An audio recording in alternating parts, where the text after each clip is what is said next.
Alright. Yo, I'm Ice Blue. This is going to be my submission for GDQ. This is Link's Awakening any percent for the Nintendo Switch. Uh, right at the beginning of the run, we start off with a nice trick for called RNG manipulation, where we manipulate the patterns in Dungeon 4, and we also manipulate the egg path at the end of the game. So we don't have to do the fetch quests or pick up any like the magnifying lens or the bananas for Kiki or anything like that. We completely skip that whole trade quest, and we're able to get the set path. So what you do is you start with a power cycle on your console. The moment you do that, you start your timer. For me personally, I wait till my timer says minus 34.5 before I select the game and select my file. That gives me a specific seed in the RNG table that will allow me to know exactly which pattern I have in the egg. And, oh well, I messed it up already. So let's retry that. But yeah, it gives you a set pattern in the egg. And you know exactly what it is every time.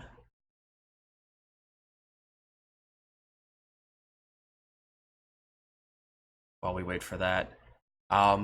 There's also a lot of things. There's a lot of glitches in this run, even though this game is only 2 months old. There's a lot of glitches in this run that we use throughout the run. We recently found a kind of consistent method for Dungeon 7 that gets us to the boss instantly. You'll see that towards the end of the run, and I'll talk about it.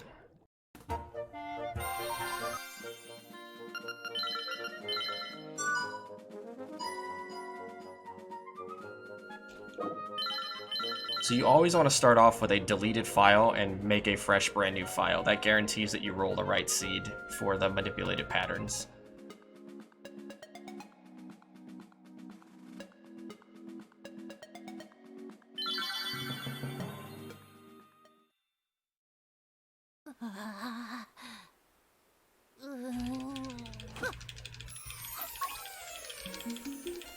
So you wake up on the island. You talk to Terran and get your shield. Same old, same old. So there's not much glitches that go on in the very beginning of the game until after Dungeon 1. So not really much to talk about up until after we finish Dungeon 1.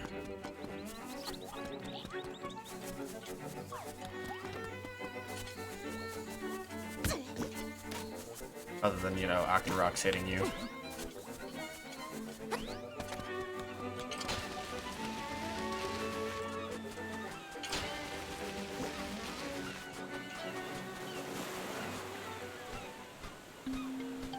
I'm sorry if you can hear my controller. There's a lot of mashing that's done.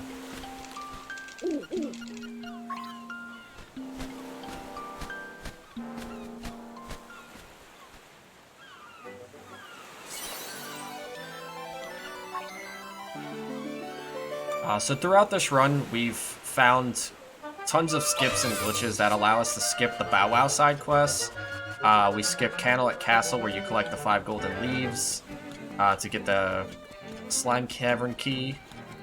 We've found the ability to skip the Angler key from the Landmola.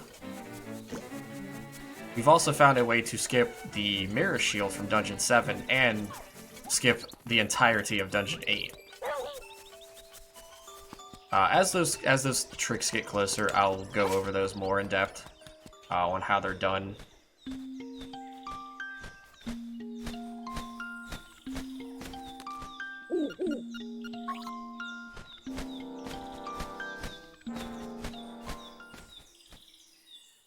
We also don't pick up a lot of the heart containers, typically because we want to stay low health for a lot of the skips. Because we have to be damaged by a bomb in order to do the skips.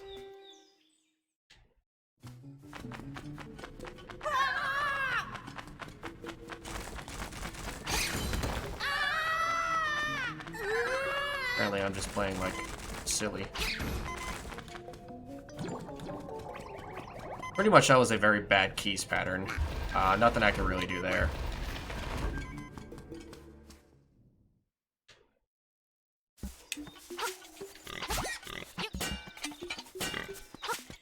So we grab the mushroom to get the powder here.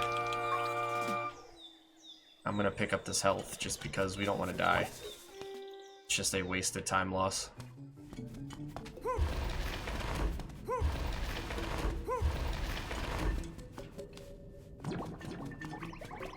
So we pick up the 50 rupees in this cave here. That allows us to buy an item after Dungeon 2 called the Tracy Cream. The Tracy Cream we need for a death abuse after Dungeon 2 and Dungeon 3. The death abuse gets us basically out of bounds.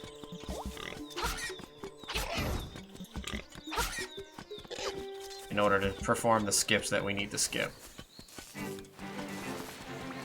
We utilize 3 instances of Tracy Cream, but we only buy 2.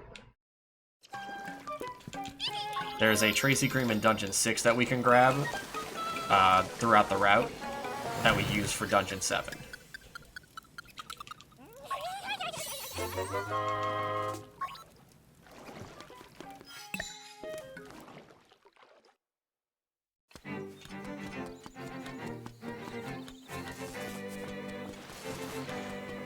So we want to make our way back to the center of the forest where Taran is. He's been turned into a nice little raccoon. We're gonna release that spell on him. That way we can get the Tail Cave key. Proceed to Dungeon 1 to get our feather.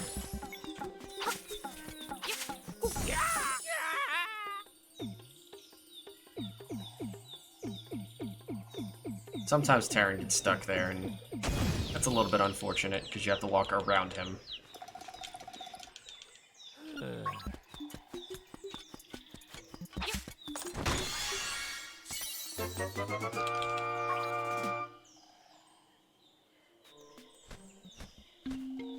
So we get our usual owl cutscene here, smash through it. We proceed our way to Dungeon 1.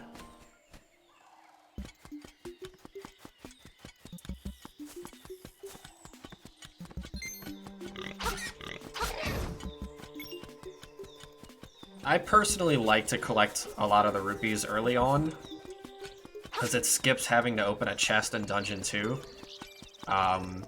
with 20 rupees in it. That's basically, that 20 chest is basically a marathon safe route, because it guarantees you to have 70 rupees, which allows you to buy your 2 sets of bombs. It allows you to steal the shovel, steal the arrows, and purchase the Tracy Cream almost twice.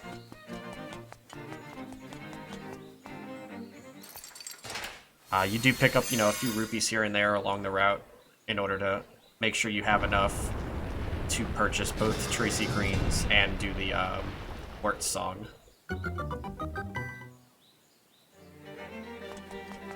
I have to remember I don't have splits up, so I don't have to split upon my entry.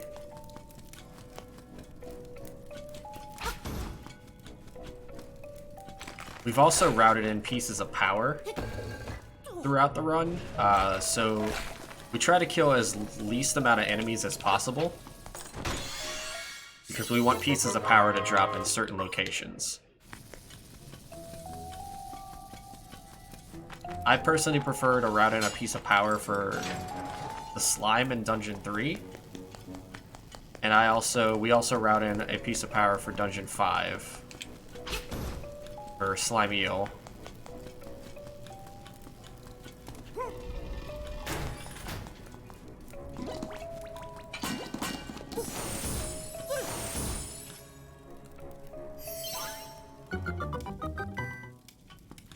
This category also utilizes a lot of the Switch's auto-load feature, which is really nice because it basically, the moment you open a chest, the game makes a save.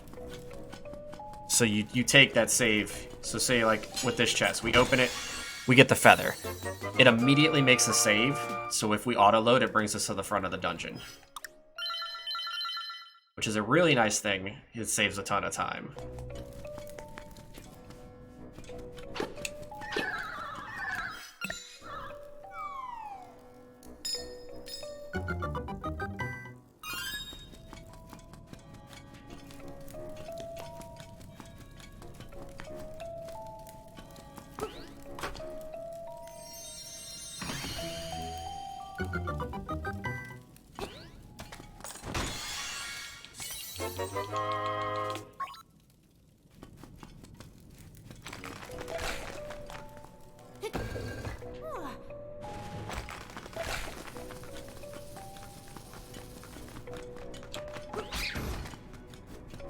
That's in a very bad spot. We might accidentally pick that up. So Guardian Acorns. Guardian Acorns spawn on the 14th kill that you don't take damage. They are pretty useless for the any percent run, as they just basically waste 6 seconds for the text dialogue and the animation. Pieces of Power do, however, increase Link's speed.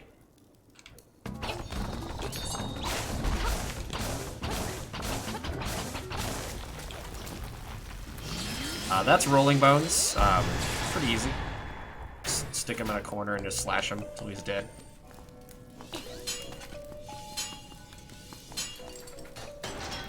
And here we have the first boss of Dungeon 1, Hamburglar. I mean Moldorm. Looks like a hamburger, though.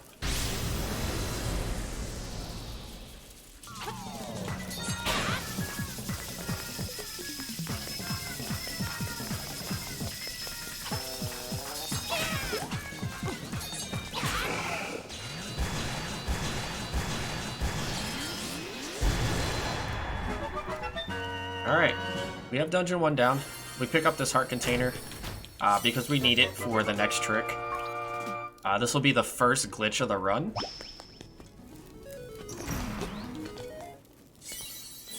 We call this trick like launch.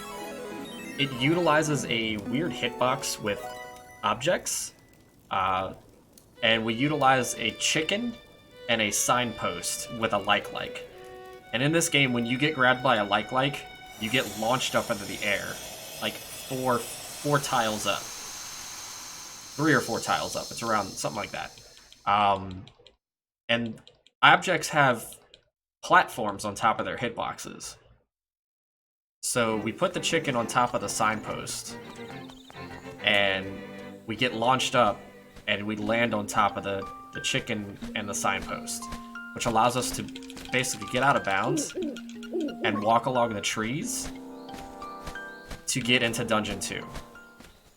Normally you need Bow Wow to enter Dungeon 2 because you need somebody to eat the flowers, but with this trick it allows us to jump over the flowers because we're high up, and we essentially skip Bow Wow.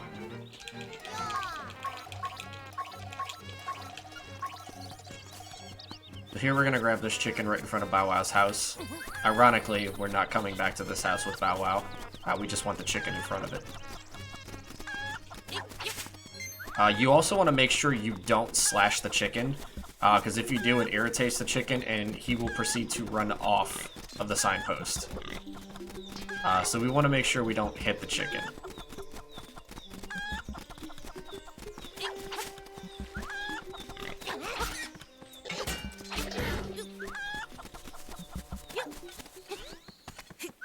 So what we want to do is we want to pull this like here.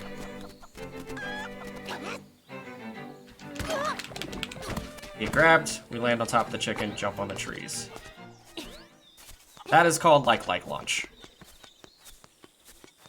So we walk amongst these trees, and then we walk along this.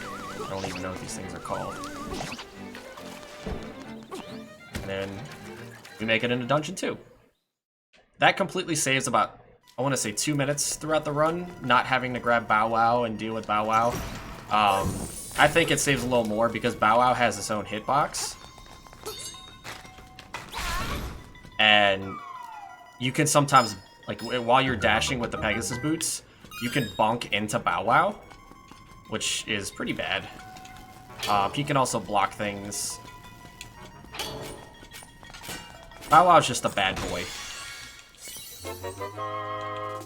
He's not a good doggo.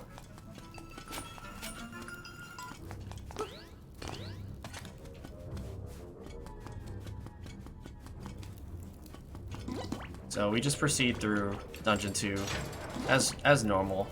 We do have a quick setup kill for the Hinox coming up in the next couple of rooms, which basically just involves a ton of jump slashes and avoiding getting grabbed.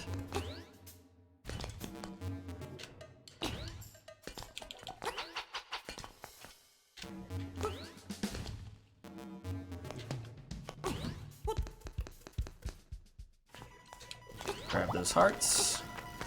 It's a nice thing about this game. You still can jump slash floating objects to grab them.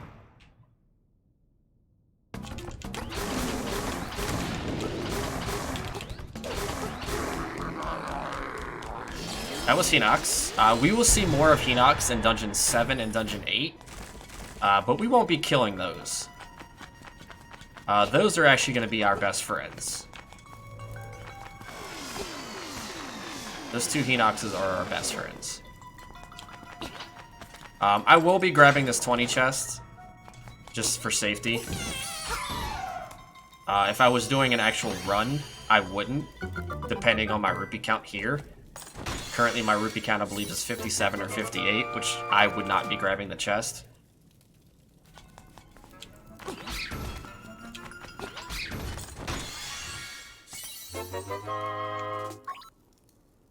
Oh, I have more than I thought. I pick up the powder there, just because I like having the powder for the final fight. Nightmare, you do need 3 powder.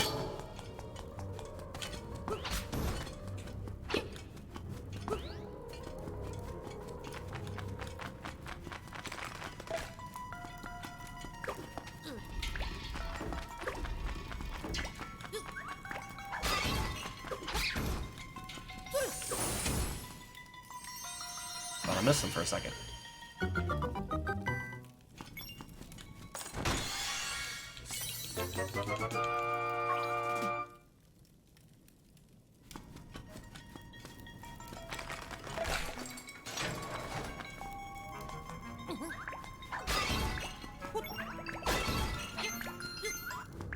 Never have too many rupees. More rupees, the better. Normally, you want to keep count on kills. You want to have a very specific, like either an even or an odd number. You want to have an even number when exiting Dungeon 2 before you go talk to Tracy. Having an even number controls whether or not Tracy sells her potion for 28 or 42. You definitely want to have it for 28. Makes rupee routing a lot cleaner, less stressful. Also, I didn't mention, we play this game in German because the text boxes are instant, and German has the fastest instant text boxes. I believe the count was German had 66 or something like that, and like Japanese had like 96, or in English had like 94. German just, it's substantially faster, and it saves a ton of time over the run. Each time you finish the dungeon, like each text box in like English, for the instruments, it's 2 text boxes, whereas in German it's 1. So it saves a big chunk of time over the course of the run.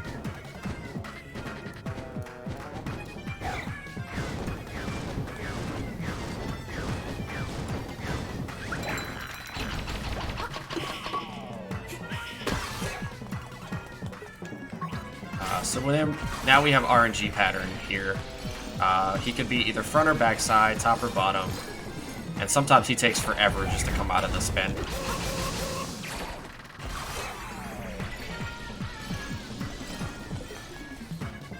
Sometimes you can have very generous slow spins, or sometimes he could take up to like 8 seconds on a spin, which is bad. This heart container we skip. We don't need it.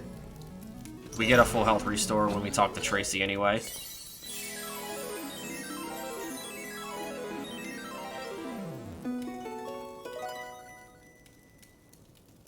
We have one major skip coming up after Tracy. We buy bombs. We buy 2 sets of bombs. We steal the shovel. We get killed by the shopkeep. And then we steal the bow. And then then that's when we start performing the next trick. The next trick involves a fox around the village. I'll explain more in a sec. Let me just get to Tracy.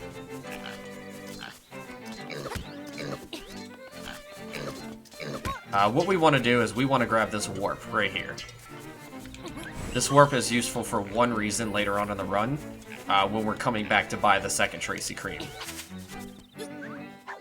Other than that, we would not be using that warp.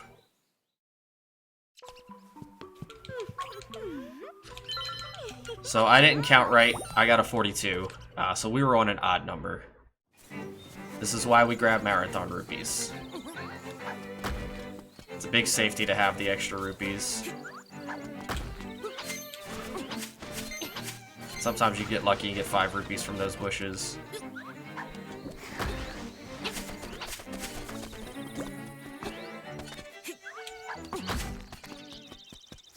Alright, so we come here, and this is where we do the shopkeep. I personally like to buy the bombs first. Then we steal the shovel. You have to make sure when you enter the exit the shop, you exit in that bottom right corner. The shopkeep will not turn around if you exit there. If you walk, correctly. And thankfully, with this death, it doesn't trigger the Tracy Cream. It just instant game overs. Shopkeep is the hardest boss in the game. Don't at me. Alright, so we never have to visit the shop ever again. So this is the fox that we use. So we have to pull this fox all the way from Mabe Village. While avoiding hearts. We don't want to pick up hearts here. We trigger this warp because we need it later.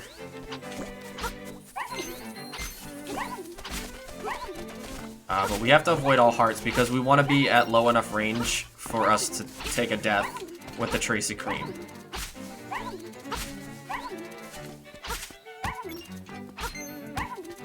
So you talk to the fox, place a bomb. We take a death beast. So the fox bumps us above the platform.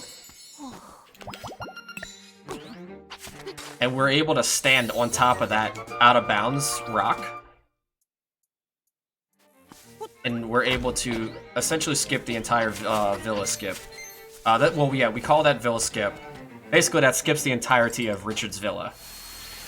So we don't even get to talk to Richard in this run. We just steal his key, and we continue on our merry way.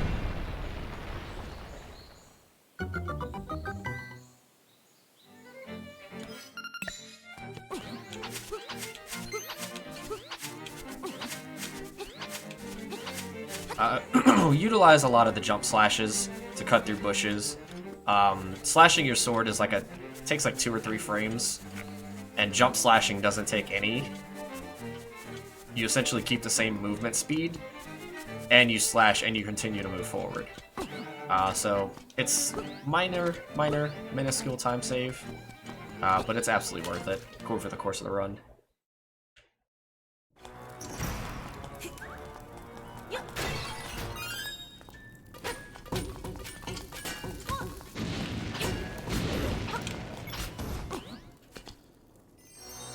Sometimes that bomb on the right lines up perfectly to where it just hits the Stalfos and kills.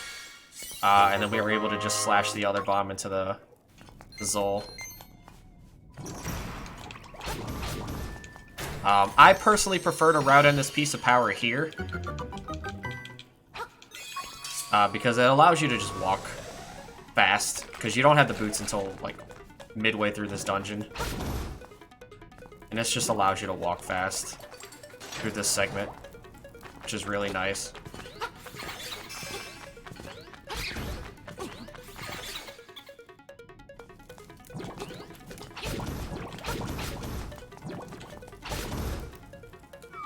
I kill those extra Zols before the first staircase, so I can force that Guardian Acorn drop there.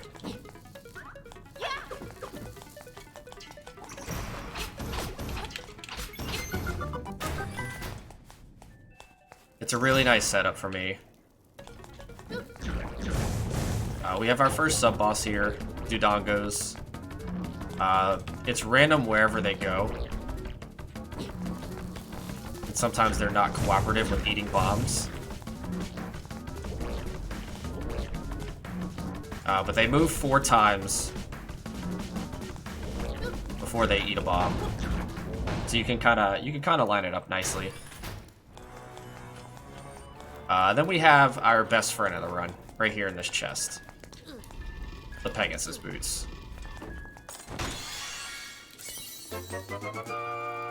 Link has the most adorable pitter-patter when he uses the boots. By the way.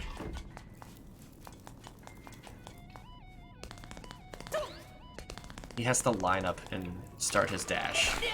And it's adorable.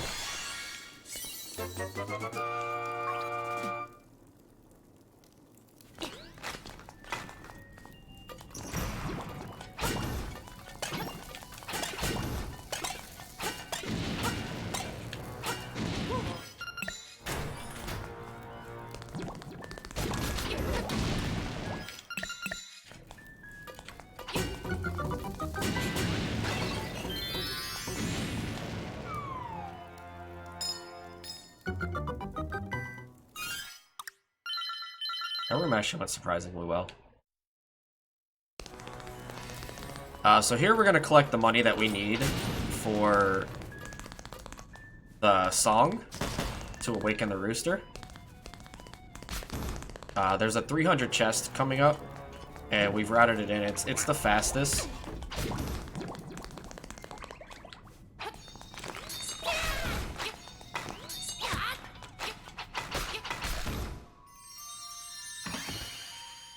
The room is always very hit or miss. Sometimes the slashes hit both, sometimes it just hits one. So now we have 343 rupees, which is really nice. We don't have to worry about Tracy if she's a 42 or a 28. We have enough rupees to complete the run.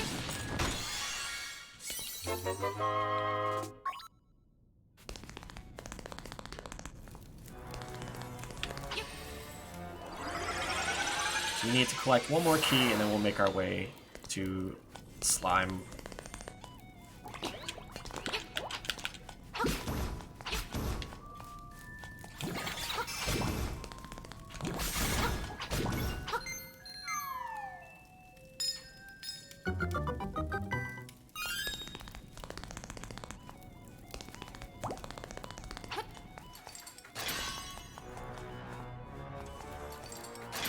If we killed enough enemies properly, we should get a piece of power from one of the teleporting little birds things that we use for slime.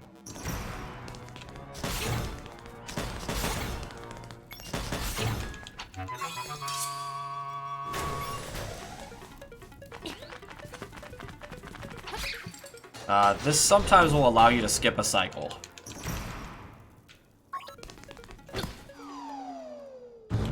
Sometimes he likes to jump immediately. Sometimes he takes his time. We're hoping that he takes his time.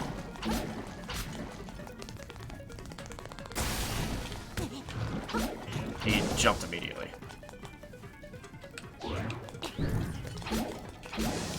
Very unfortunate. It wastes about 6 or 7 seconds. Nothing really detrimental. And we got the heart container in front of us, which is bad.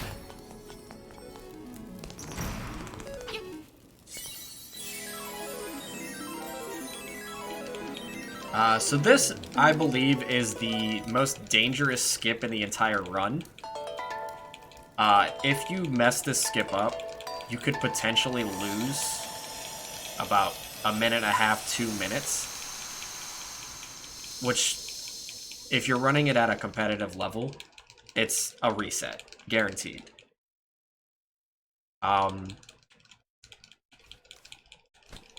There's not really a backup strat for it. It's just, it's all about timing. Timing is absolutely necessary for this skip.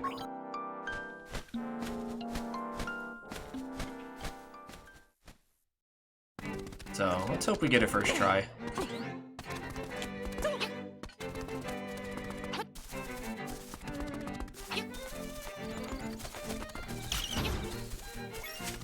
So we come up here for the reason of getting this warp. This warp brings us directly to Tracy. And this is the sole reason why we unlock that warp.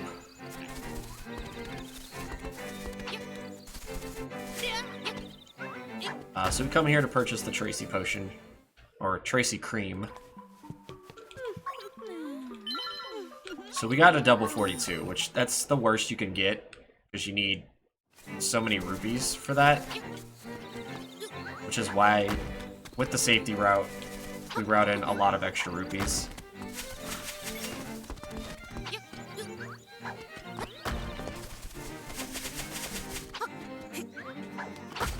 So currently, right now, we're on the way to go pick up the Ocarina.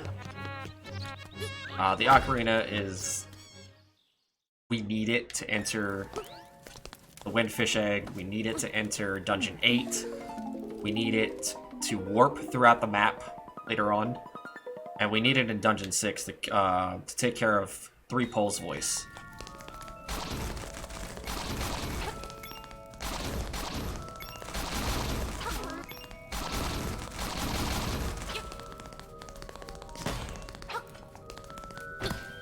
Also, if you're pretty low on rupees, like if you're under 300, the chest right over there to the right does contain a 20. Or you can route in a 100 chest in Dungeon 5. That will save your run at the cost of like 6 seconds. 8 seconds, maybe.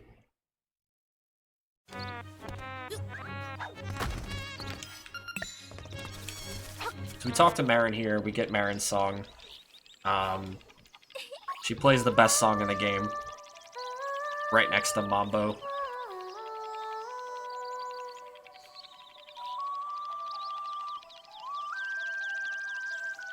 And then we have to utilize... excuse me. We have to utilize yet another fox. This time, we have to bring the fox all the way to the northern side of the map, right where the waterfall is. That is the angler key skip that we're about to do.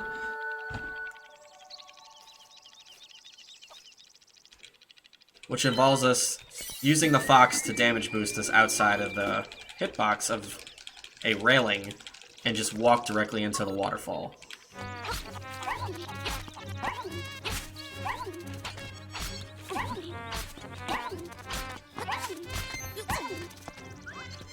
Mr. Fox doesn't like us hitting him. Because, I mean, it's understandable.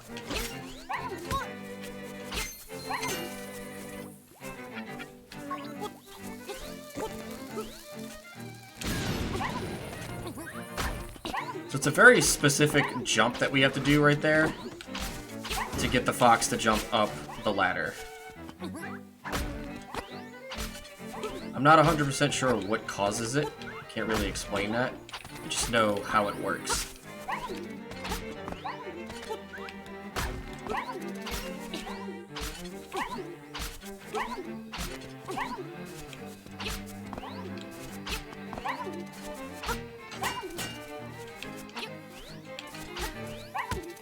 So we get the fox up there. It's faster than taking the fox around the rocks here. You can just dash by him.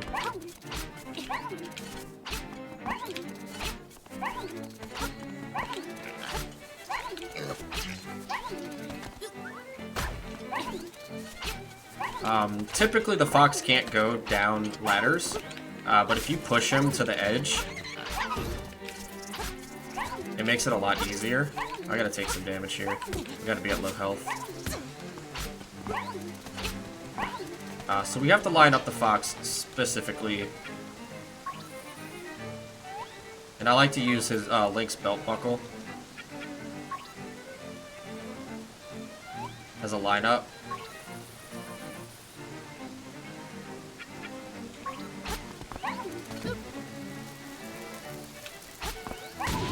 See, we get damage boost on top of the keyhole, which allows us to just dash directly into the waterfall. That is angler key skip. That saves almost 4 minutes throughout the run, which is very nice.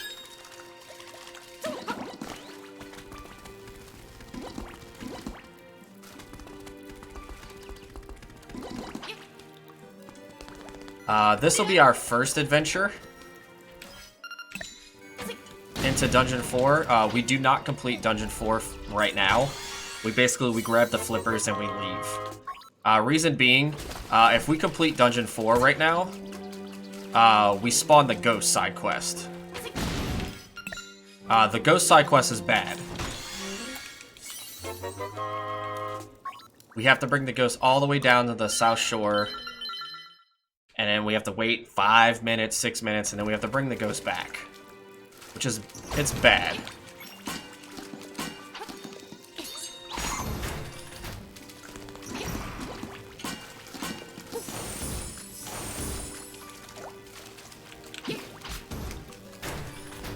So what we're gonna do is there's a certain route that we take that gets the exact amount of keys we need to fight Cue Ball, grab the flippers, and then we leave. I also prefer to check my pattern here, just to make sure that I have the right pattern. We do have a spreadsheet that has all the seeds and each respective pattern. So in case we mess up the seed in the beginning with the RNG manipulation, we're able to quickly correct it and figure out what our D4 pattern is and what our our egg manipulated pattern will be.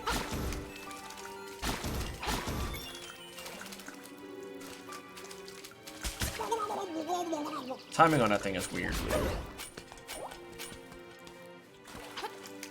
So with me knowing what I just got there, I know that I have the proper pattern that I specifically use for my runs.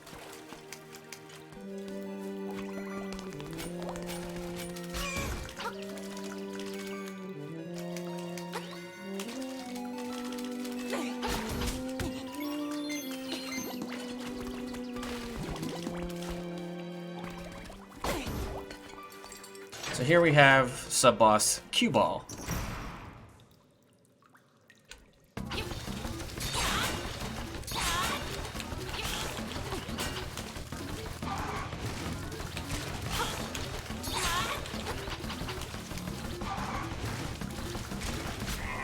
Sometimes you can one cycle them, you can two cycle them. It's a toss-up. We utilize that warp point as we come back to D4. I need to get kills for my piece of power because I'm way above what I need to be. So we grab the flippers and we leave. Grabbing the instrument in Dungeon 4 is what spawns the ghost side quest, and we don't want the ghost side quest.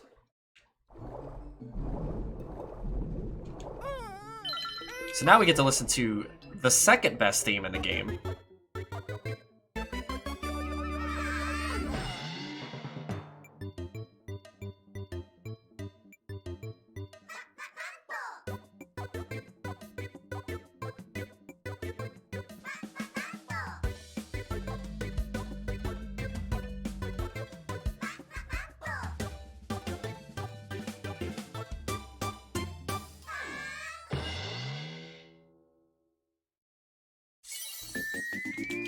Monbo's Mambo will allow us to teleport around the map for teleport squares that we've activated,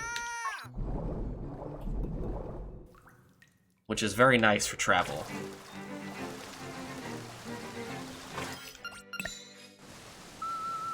Here we're going to go to the Seashell Mansion teleport. We're going to route in the face key right here. This is for... Routing in face key first is for counting. Because you wanna be able to count your piece of power into Dungeon 5. So we're hoping to get high enough kill count so I can route in the piece of power for Dungeon 5. It's not major, it just makes the fight easier and less RNG heavy.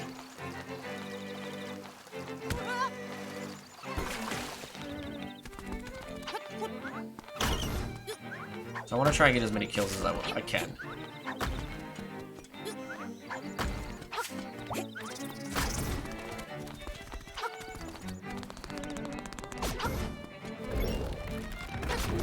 Also while avoiding acorns.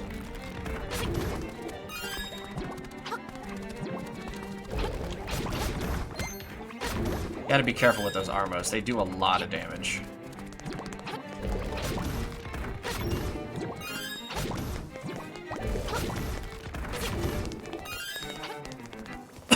Each Armos hit does 2 hearts, which when you're playing at this low of health, it's very bad. Alright, this is one of the worst sub-bosses to fight, because his hitbox is really bad.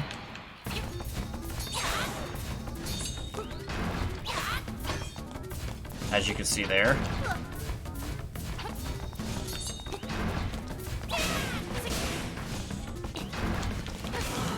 You can one-cycle this boss. It's just my second sword swipe didn't register right. Because that boss is very poorly coded. And it only registers the sword spins after he's, like, moved for, like, 6 frames. So we go back to Seashell Manor. Now we're gonna make our way to Catfish Mob. I'm gonna just kill this guy, because I want to increase my counter as much as possible.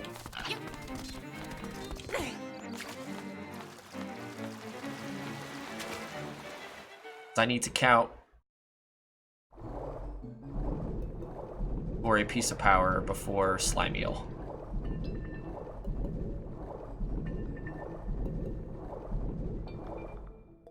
Thankfully, Dungeon 5 has a lot of enemies to take down.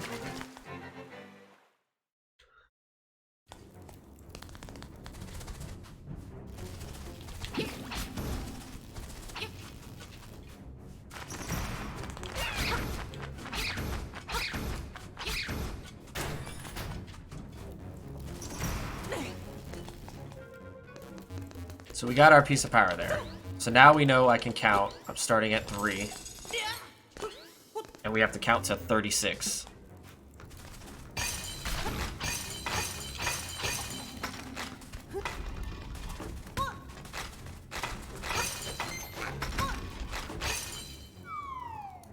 So we know our count is at 4.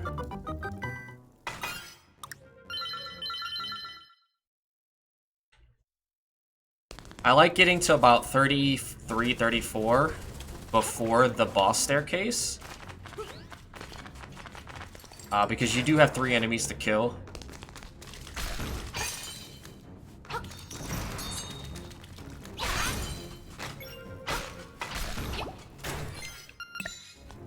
Where now our count is at 8. This is Master Stalfos. He's not the brightest. But he does have a cool Master Sword.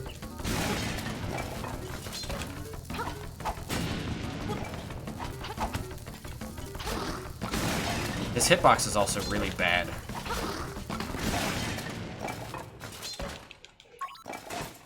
But he does put our count at 9. Normally you wouldn't kill those, but our count's really low.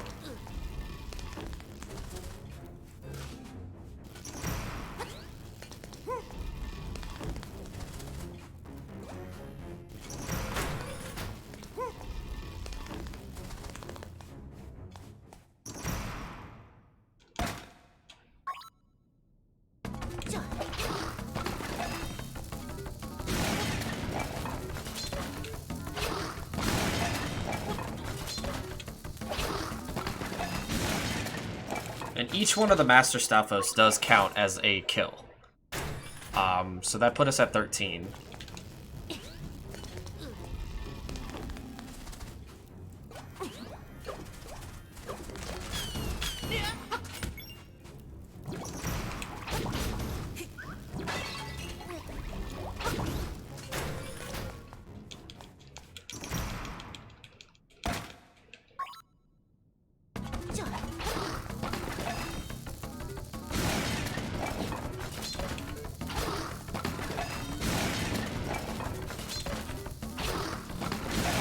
This one put us at 19 with the 2 starfish that we took down.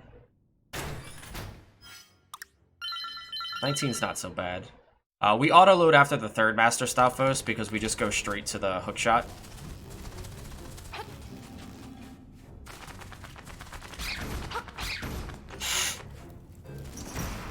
It's 21.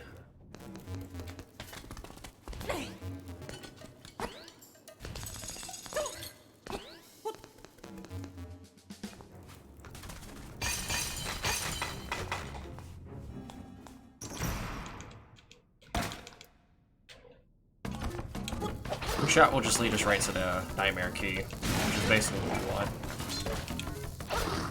We get out of this dungeon as quick as possible.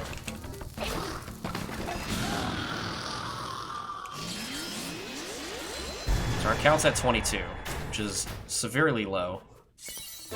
But we can make it up. There's a lot of enemies along the way.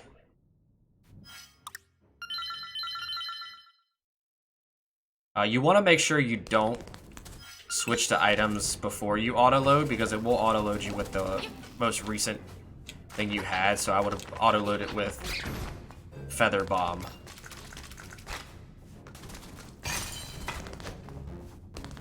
So our count's at 23. That put us at 26.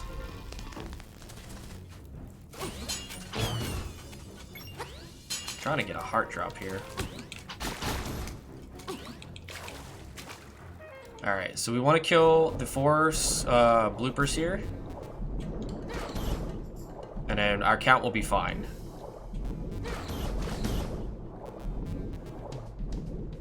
So we're now at 33. Like, I might kill 1 enemy just to be safe, but we're fine as far as kill count.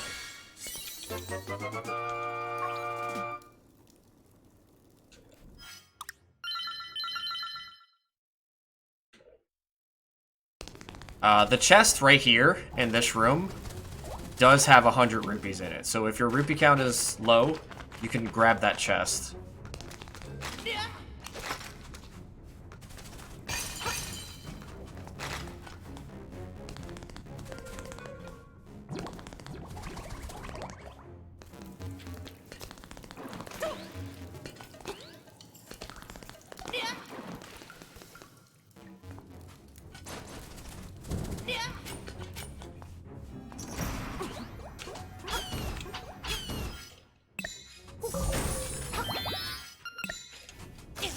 So we get our piece of power. Hopefully we can get this skew pretty quickly.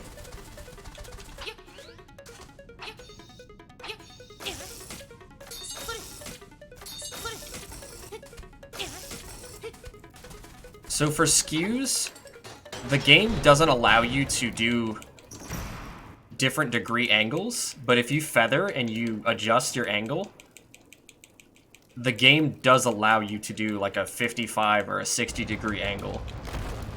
So we're able to skip a key block entirely, which allows that trick to work as well as it does. This is an RNG boss. This boss is complete RNG where he spawns.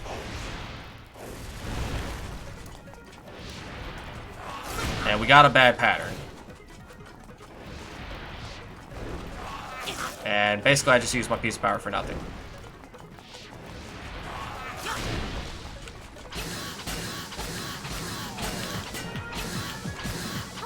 Yeah, we got a bad pattern, which is not bad. We do lose time, though. We got hit by the spike, which stops your pull for whatever reason. But the fight wasn't bad. We didn't get any fakes, so not bad. We do pick up this heart container. And we are going to pick up the heart container in Dungeon 6.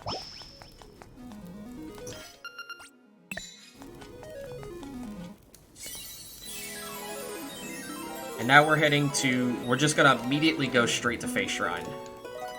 Face Shrine is pretty straightforward. We do have a big skip that saves about a minute and a half. It saves 3 auto loads and 2 tile rooms. Which the tile rooms are just, you basically just sit there with your shield out and wait for the tiles to move. Which is, it's not fun. Why would we want to do that?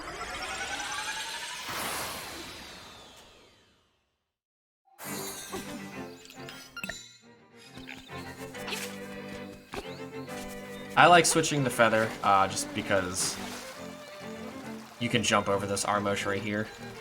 It saves like a couple frames.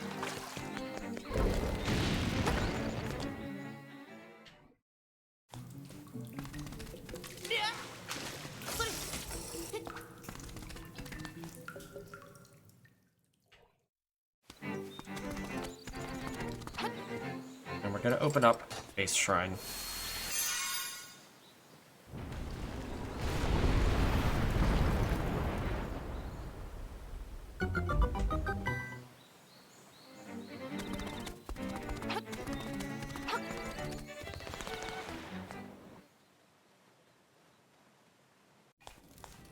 So this is in my opinion, the best track in the game as far as dungeon themes go. It has this mix between like really like relaxing and also like mysterious.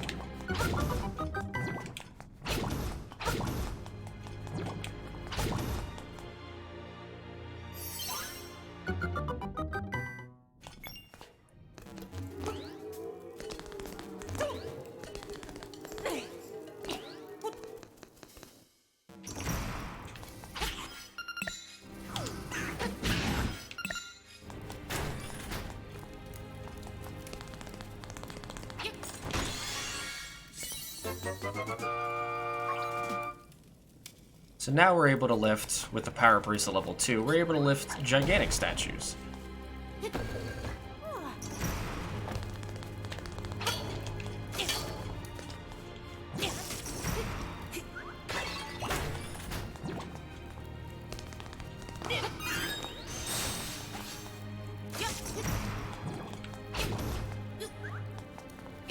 Alright, so this is where we're going to be doing a skip called Nightmare Key Skip. We don't actually skip the Nightmare Key, but we do skip all of the rooms that lead up to the Nightmare Key.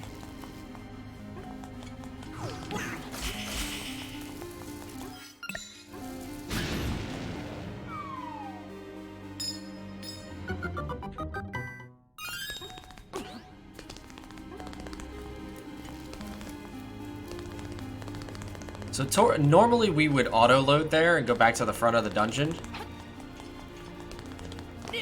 But with this skip now, we're able to surf along this wall.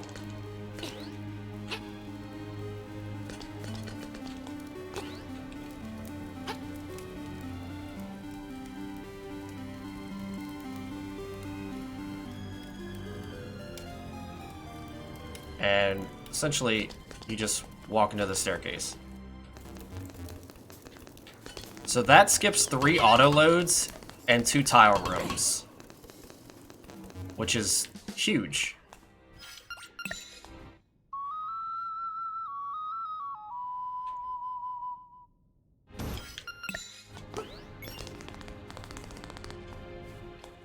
It was one of those free time save acorns.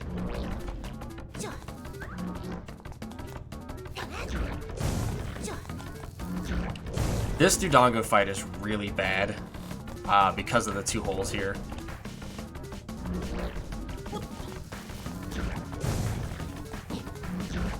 So you never know where they're gonna go.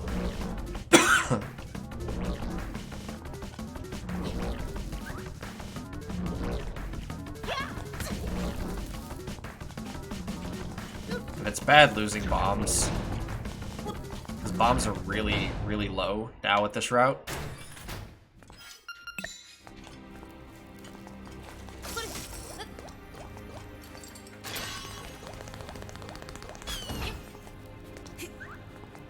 So grab the Nightmare Key, and then we're gonna go down instead of auto-loading here.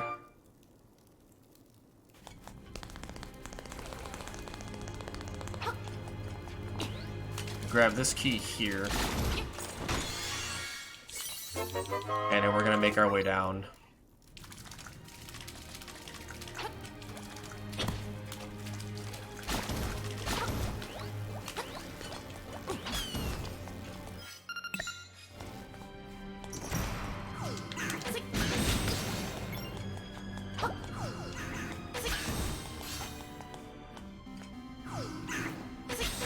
Ah. I don't want to waste my bombs. I forgot to hit that switch. That's bad. We'll figure it out. So you're supposed to hit that switch by the nightmare key.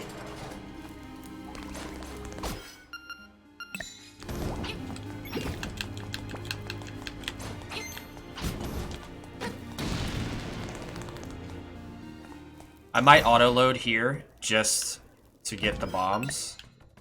Because I'm going to need them.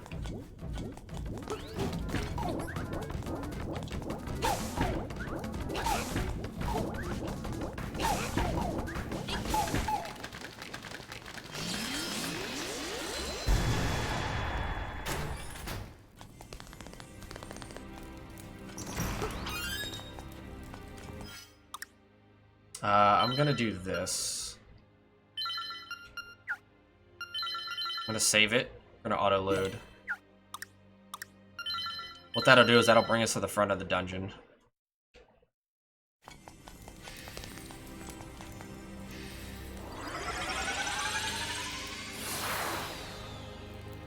That way we can come down here.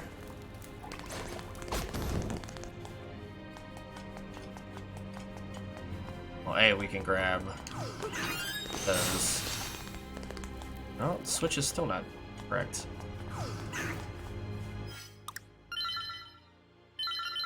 Alright. We gotta go hit the switch first. We have to get that Tracy Cream.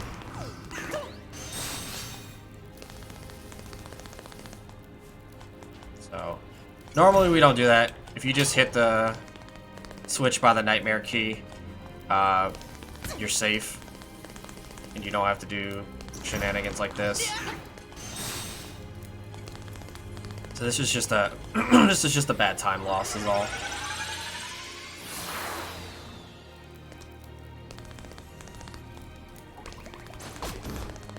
We come down here, we're gonna grab the arrows and the bombs as we go back up.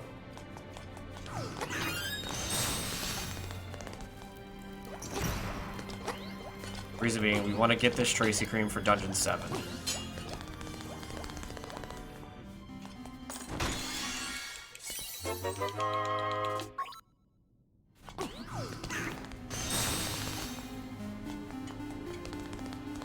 Alright, so we have that. Now we're good.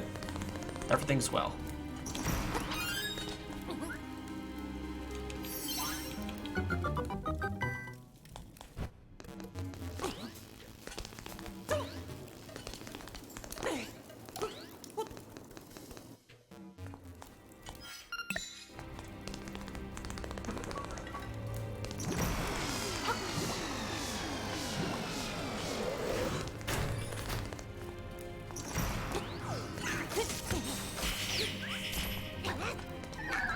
Gotta be careful not to lose my Tracy Cream to this boss. This is Facade. Bomb arrows actually work on him, which is really nice.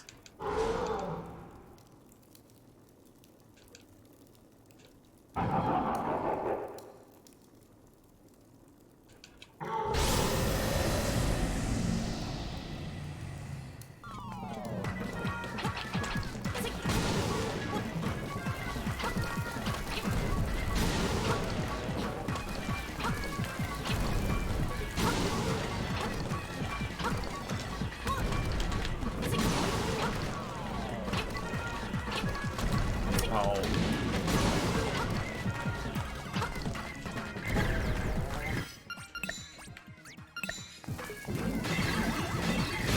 So, fight didn't go as planned. You want to beat them before you run out of tiles. That's basically your fastest cycle. But we didn't lose Tracy Cream, that's good.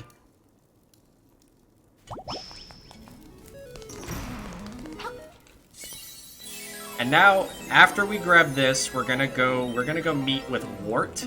Grab Wart's song to raise the rooster. And the rooster is probably the glitchiest thing about this entire game. The rooster allows us to do many glitches, many tricks, many skips. Essentially, the rooster will allow us to climb an invisible ladder. It allows us to clip through walls, through objects, everything. The rooster has brought upon so many glitches. We used to use the rooster to do a thing that we used to call early lens, which allowed us to get on the barriers of the walls and walk into the mermaid statue that brought us to the lens. But since RNG manipulation came around, we don't utilize that anymore, which is kind of unfortunate.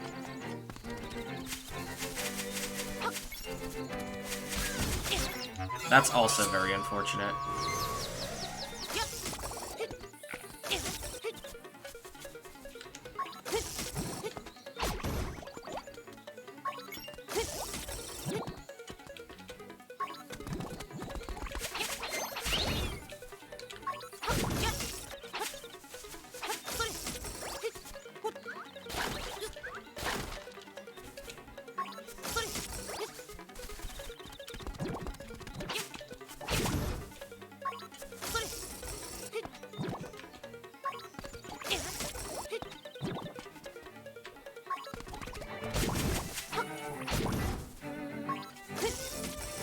I find it to be a little faster to use hookshot strats here. Others do dash strats.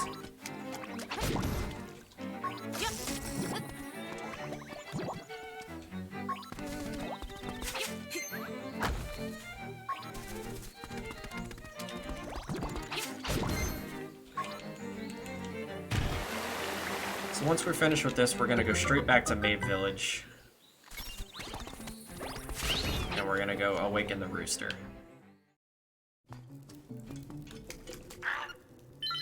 That is the reason why we needed the 300 rupees.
So with the level 2 bracelet, we're able to push that statue, open it up, and now we can awaken the rooster.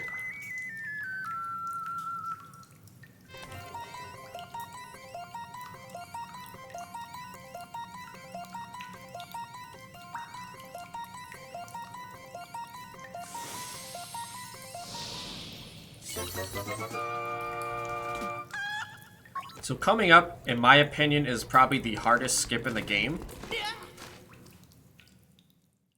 This one's called Flame Cave Skip.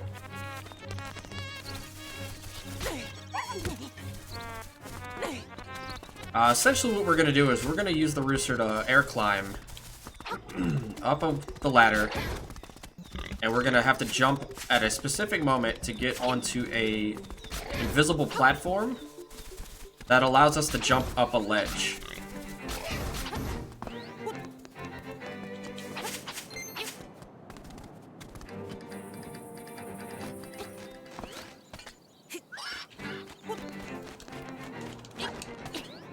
And that allows us to jump up here. We essentially skip Flame Cave, which means we don't have to grab the Mirror Shield from Dungeon 7.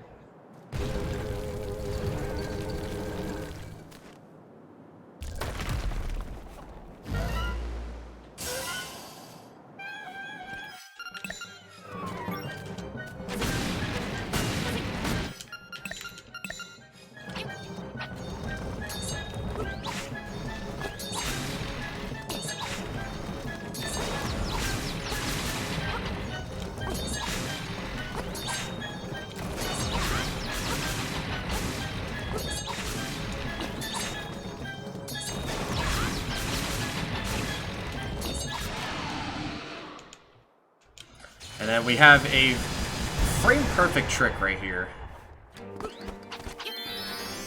that we called, well, some people call it the Super Hinox Throw.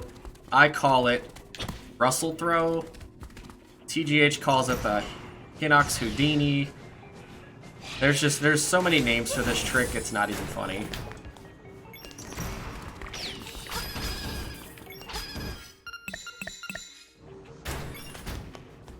You have to enter the room on a certain side of the wall. You dash and bonk, and then you bomb arrow, and Hinox throws you. And you get thrown right past the boss and straight into the end of the dungeon.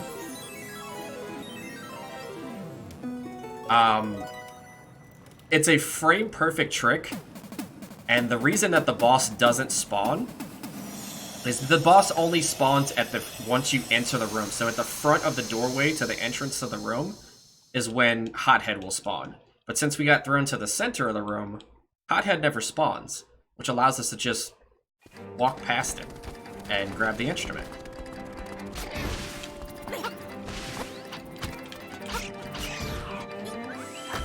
We have a very similar setup in Dungeon 7. But we have to fight Eagle.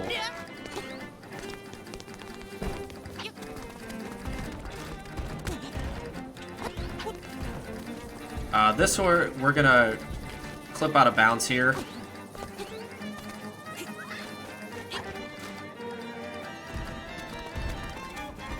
So currently, the waterfall is still active.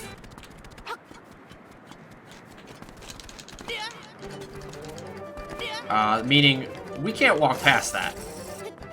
So we need to find we had to find an alternate way around it. So we found out that you can clip around the egg, walk around the egg, and get back up top the mountain.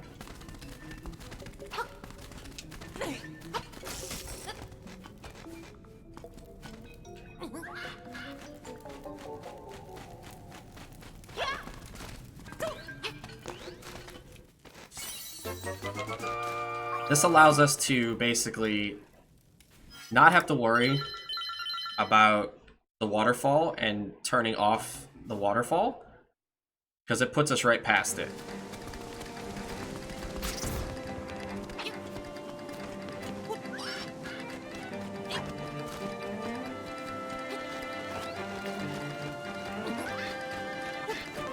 So we do another air climb here, but this time we're not going to jump up a ledge. We're just gonna walk along that ledge to get past a couple of caves.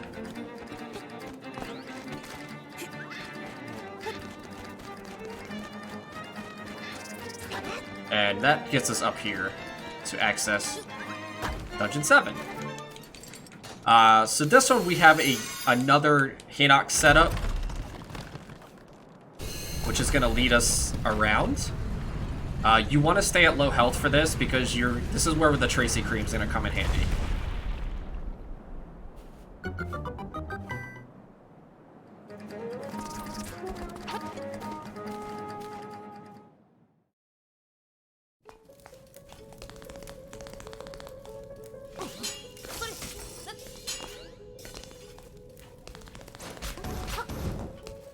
We want to stay around 2.5 hearts. We're gonna grab that. Normally your arrow count isn't this high, But for fun, we're gonna do our walk around path. We're not gonna do the skew there.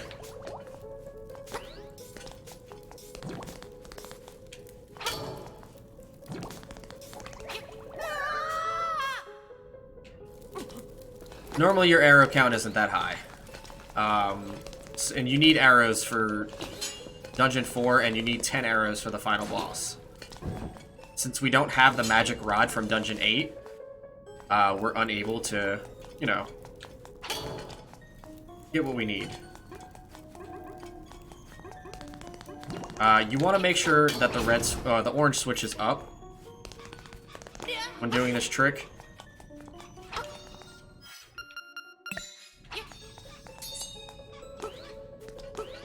And you want to enter this door at a very specific frame.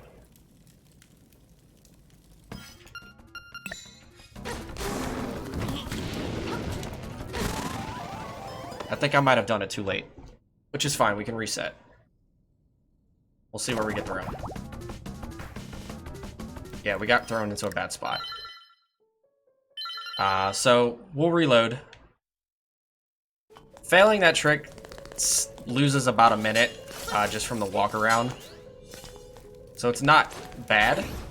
There are safety strats for it, you know, making a save, things like that.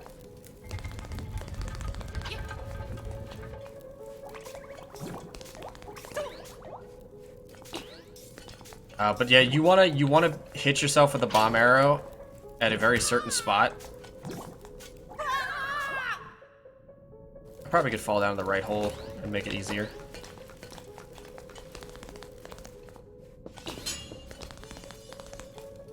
The rest of the setup was fine.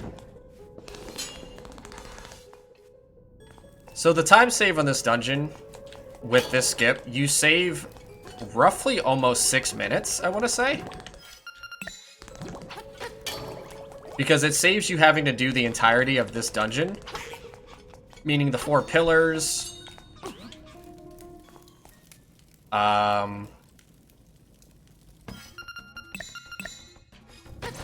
Hold on.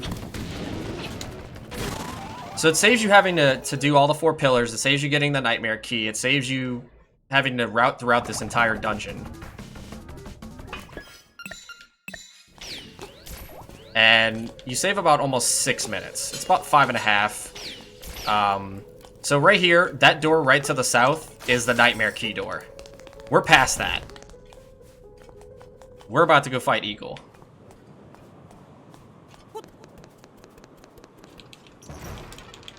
So we skipped 4 pillars, knocking down the 4 pillars, the cutscenes of knocking down the 4 pillars. We skipped the tower falling. We skipped fighting Sans Undertale right here the first time. We skipped the nightmare key. It saves a boatload of time. It's very nice.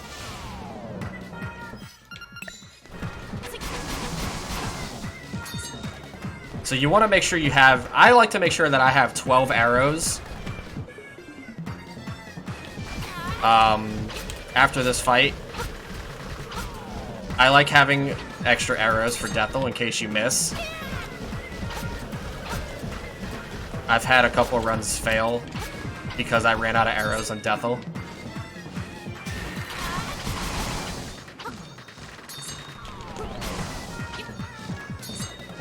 So we're just gonna finish him off with sword slashes here.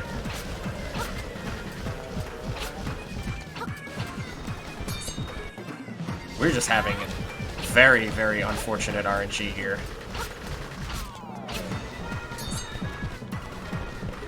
Very unfortunate RNG.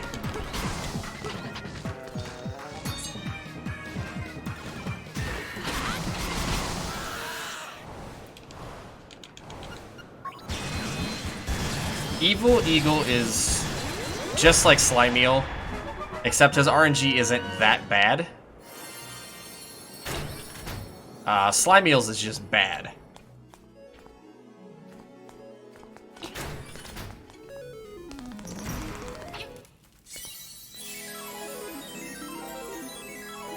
So our last dungeon that we're going to go to is going to be Dungeon 4. The reason we leave Dungeon 4 as the last dungeon is because we don't have to go more south than Dampe's hut, which if you go anywhere beyond Tracy's hut, you spawn the ghost, and you have to complete the side quest. The ghost will not allow you to enter buildings. It will not allow you to do anything. You have to do that side quest. We want to avoid that. So we do Dungeon 4 last because we can just teleport right to Dampe's hut. Oh wait, what am I doing? You could just teleport right to Dampe's hut, go right up to the egg, and finish the game. Depending on your health and where it is, if you have like 2 hearts, you can grab that heart piece in the water there, refill your health. We're at 5 hearts, we're good. So we don't have to worry about that. So we're going to come back into Dungeon 4, and we're going to go grab the Nightmare Key. We're going to go grab and defeat Angler. We have our notes here for the code. So our code is top right, top left, bottom right, bottom left, middle. That's going to be our code for the 5 switches here in Dungeon 5. You didn't hit the first switch, nice.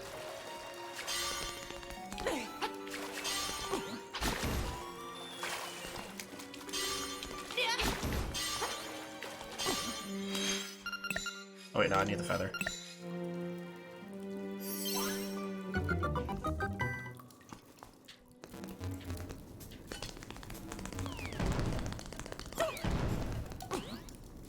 With that code being exactly how, you know, I know it's gonna be, I now know the preset egg pattern to get to Nightmare.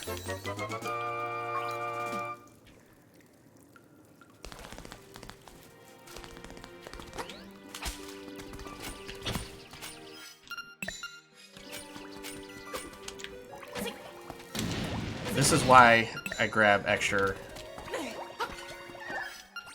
This is why we grab extra arrows, by the way. No piece of power. Alright, it's fine.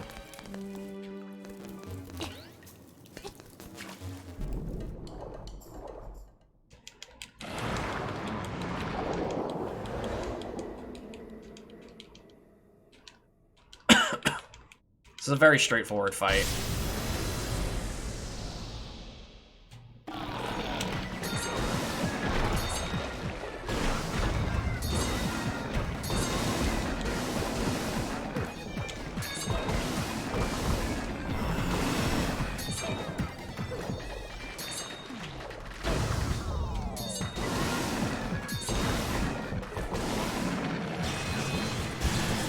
Normally in a run, well, A, we don't take that much damage from Angler.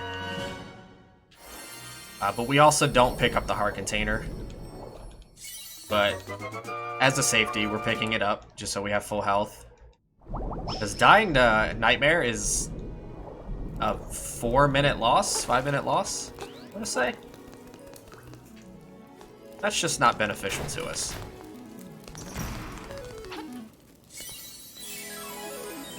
So now that we have all 8 instruments, we're able to go beat Nightmare. So the pattern that we have for this specific seed is right, right, right, right, up, left, left, up.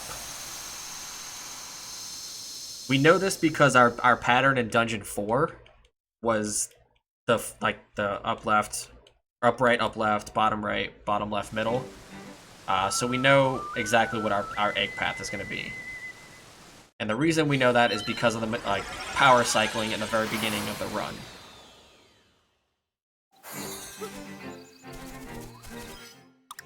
And that's just unfortunate. So you want to make sure you just don't go any more south than that. We have 2 more owl cutscenes, and then we never have to see him. Or he never bothers us again until the end.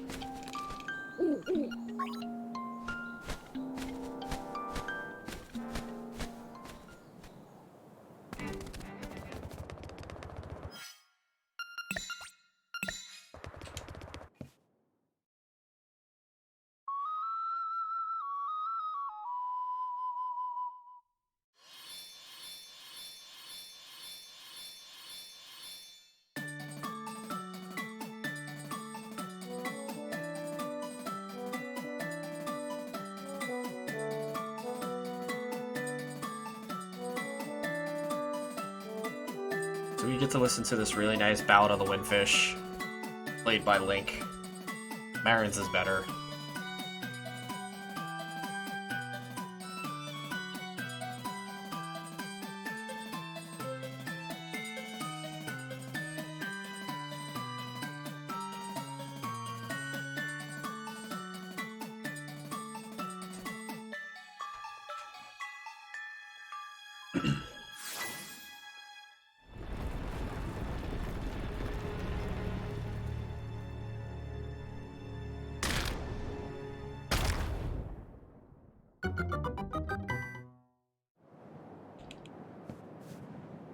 The egg will also be dark because we haven't read the book. So apparently not reading the book also doesn't turn on the torches inside the egg, so it's very dark after we fall.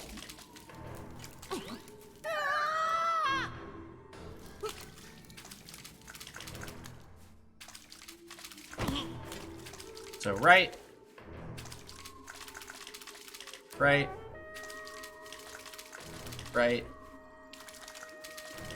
Right. Up. Left. Left. Up.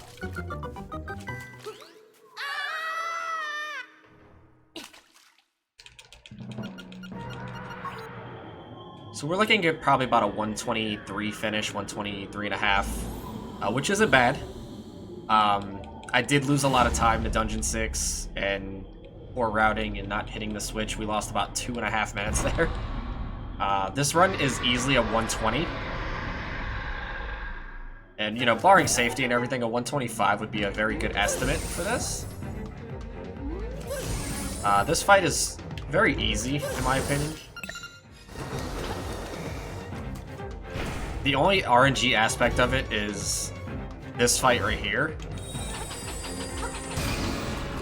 Like Link to the Past, you have a 50% chance of it being a fireball, and 50% chance of it being a what we call a blue ball. After 3 fireballs, he does fire an automatic blue ball. So if you get lucky like that, like I did with just 1, your run is nice, actually.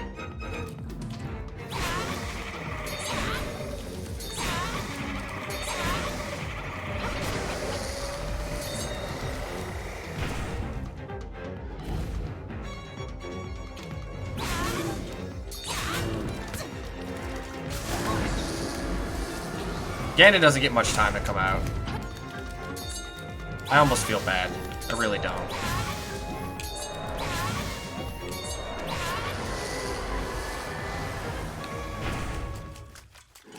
And we have the final fight, Deathel.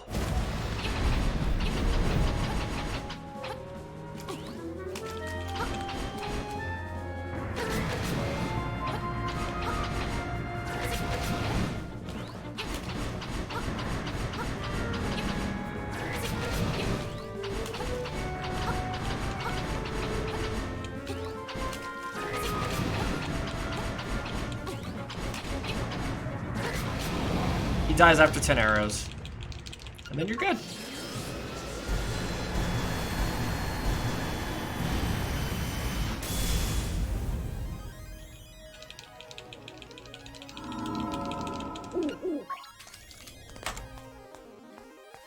And that's Link's Awakening on the Nintendo Switch, 80%. With Dungeon 6 and not messing up the route, like I said, I lost about 2.5 minutes, so this run would have easily have been a 120 and some change. 125 estimate would be absolutely fine, because that would give us time for mess ups. That would give us time for, you know, any RNG aspects messing us up, or failing like Villa skip, or failing Angler key skip. 125 would be the safest. 130 would just be pushing safety a little bit too far. This is actually a PB for me because of the Dungeon 7 thing. That's how much time it saves.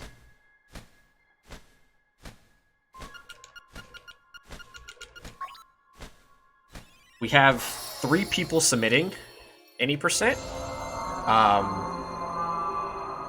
If you guys would like a solo run, that's absolutely fine. If y'all want to do it as a race, we are also absolutely okay with a race between myself, TGH, and Vesper. But yeah, this is Link's Awakening any percent for the Nintendo Switch. Thanks for allowing me to submit to this.